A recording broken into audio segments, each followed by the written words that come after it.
गुरुर्ब्रह्मा गुरुर्विष्णु गुरुदेवो महेश्वरः गुरु साक्षात् परब्रह्म तस्मै श्री गुरवे नमः।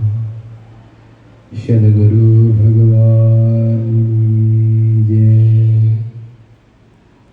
प्राणात प्यारे की जय। कृष्ण कन्हैया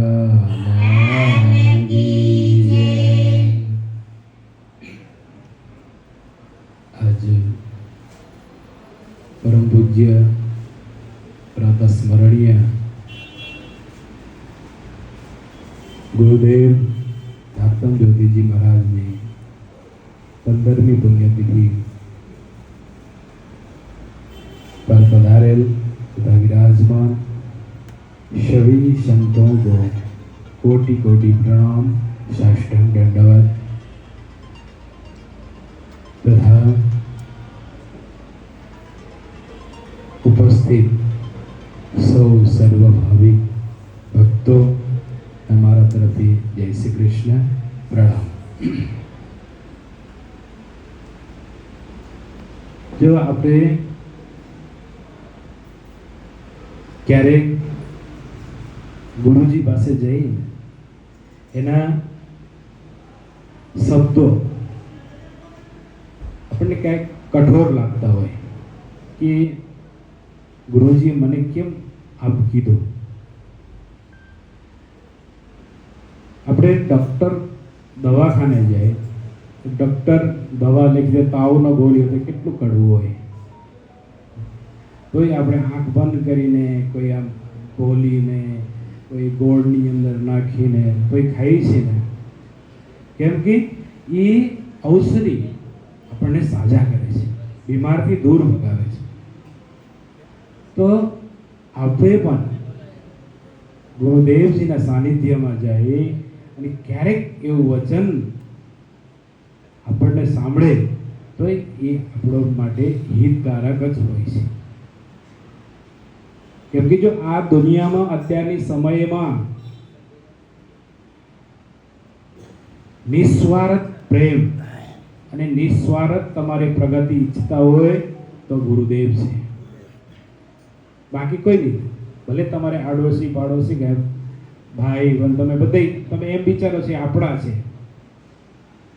पण मौको मळे એટલે તમારે ટાંગ ખેંચવા તૈયાર જ હોય, એ જ સૌથી આગળ હોય। એટલે એક ગામમાં છે ને એક મૂર્તિકાર હતો, મૂર્તિકાર પથ્થરના મૂર્તિ બનાવે તો એ ગામમાં એક હનુમાનજીની મૂર્તિ બનાવવાની હતી। तो गाम थी गया ये मूर्तिकार पासे तो मूर्तिकार ने कीधुं कि हमारे एक छे ने हनुमानजी ने सरस मूर्ति तमे तैयार करी दो।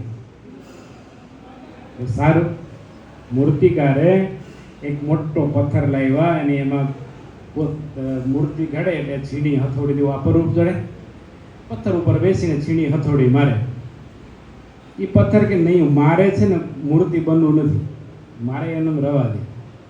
ये कारीगर के भाई तो 15 दिवस ये आम छीणी हथोड़ानो मार सही ने पछी वर्षो वर्ष तो पूजा छे એટલે નહીં મારે પૂજવું નથી કે મારે એમને હું હારું છે। પછી મૂર્તિ કાઢે સારું ભાઈ એના પડતા મૂકી દીધા।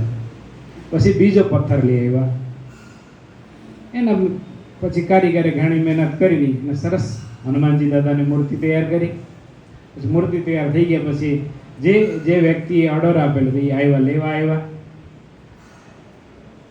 પછી એને કિંમત પૂછ્યું કે આ કારીગરને કે આ મૂર્તિનો કિંમત કેટલો હનુમાનજી દાદાની મૂર્તિ કે 500 રૂપિયા। સારું એ જે પણ વાહન લઈને આવ્યા હતા એ વાહનમાં મૂર્તિ ચડાવ્યા। પછી મૂર્તિ ચડાવતા હતા ને એ જે મૂર્તિ લેવા આવ્યા હતા એનો નજર એ પર પથ્થર ઉપર પડી, કાળું સરસ હતો। પછી આ પથ્થર તમે શું કરશો? એ કાંઈ નહીં, એ તો ભંગાર છે કે એ નાખી દેવાનો છે। એને તો એક કામ કરો ને અમને આપી દો એટલે સારું લઈ જાઓ, મુફતમાં લઈ જાઓ, કે કિંમત નથી જોતો, મુફતમાં લઈ જાઓ। એ લેતા ગયા।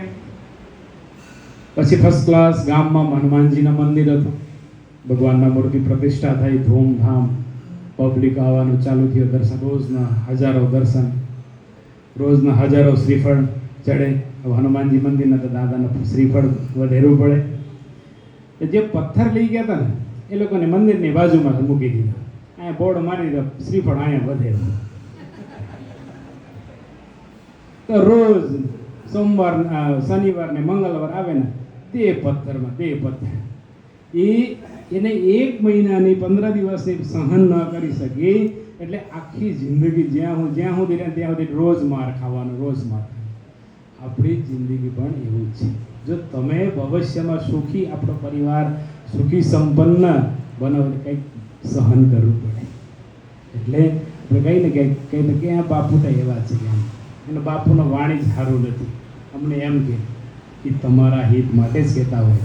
કેમ કે જ્યાં સુધી તમને ચોટ ન પડે ત્યાં સુધી તમારી અંદર રહેલી અહંકાર, અંધકાર, કેમ આપણે ઘરમાં પેલો કાઈ જામી ગયો તો એસિડ નાખે ને, એટલું જામી ગઈ છે આપણી અંદર કે જ્યાં સુધી એસિડ ન નાખે, ન નીકળે. હવે ગુરુદેવ એવા શબ્દ વાપરે કે જે આપણી અંદરની મેલ નીકળી જાય, એવા વચનરૂપી એસિડ યુઝ કરે, વાપરે, એટલે આપણે ઉજવાળા થઈ જાય. એટલા માટે ગમે ત્યારે આપણે ગુરુદેવના શરણમાં, સંતોના શરણમાં જાય એટલે આપણી અંદર જે પણ ગંદકી હોય, વિચારના, એ બધી કાઢીને આપણને મોતી જેવું, હીરા જેવું બનાવે.